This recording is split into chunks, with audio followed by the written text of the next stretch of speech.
Hey folks, so probe stuff today. We are going to cut out this crossmember that we built. You can see why right there. It fell off the trailer when we were unloading it, and that kind of got center punched on the ramp, and it's bent. Now, we did measure here to the same spot over there, and then here to the same spot over there, and we found out that this piece of structure did not get bent in. All the bend is deformation in this, which is good. That means I don't have to get the jack out and straighten this. So what we're actually going to do is we're going to cut this off. Bloom, bloom, right over there, crude.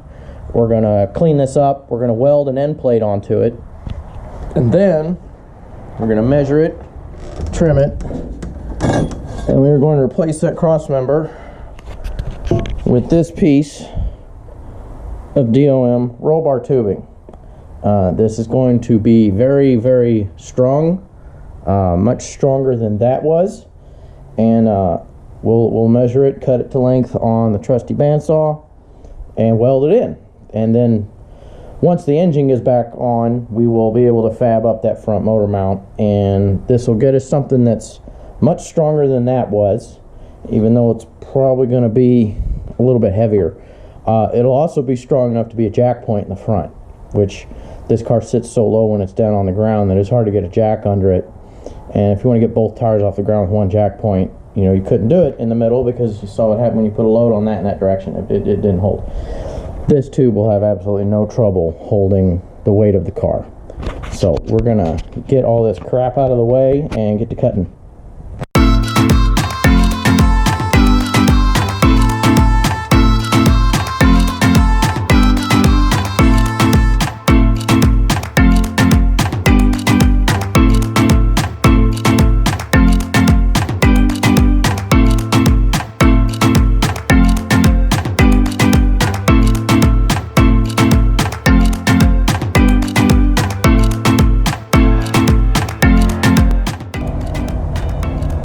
I bled on it.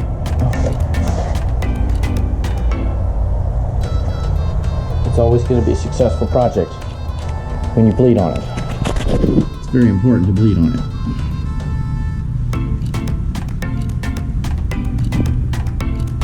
Oh yeah, got my finger. Okay, so we've got these cut out now. There's better light on this one. We've got the insides cleaned and primed with some weld-through primer. And next thing we'll have to do is make some templates of the shape of these, and then we will cut some end plates out of just plate, you know, 3/8 inch plate, and make that solid, and then we will connect them with the bar.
So, we've got an end plate.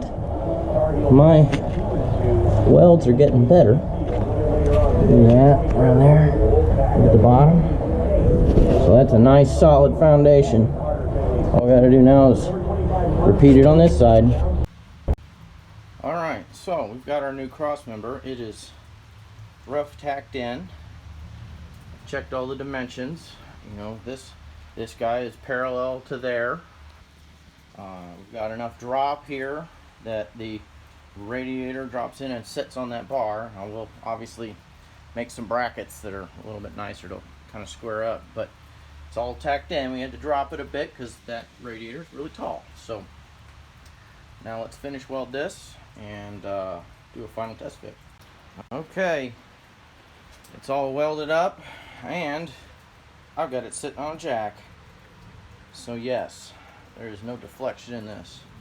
So we have a new improved radiator core support and a jack spot, which is going to be super awesome. Being able to just like put the jack under the nose of this car and heave it into the air instead of, you know, normally on these you have to get under a pinch weld over there and messes it up. So we're going to let that cool off overnight and then we'll come back out and clean it up and paint it so it doesn't rust. But that is our new core support. Now all we got to do is get an engine to put in there and clean it up. It's still filthy. Thanks for watching. Like and subscribe.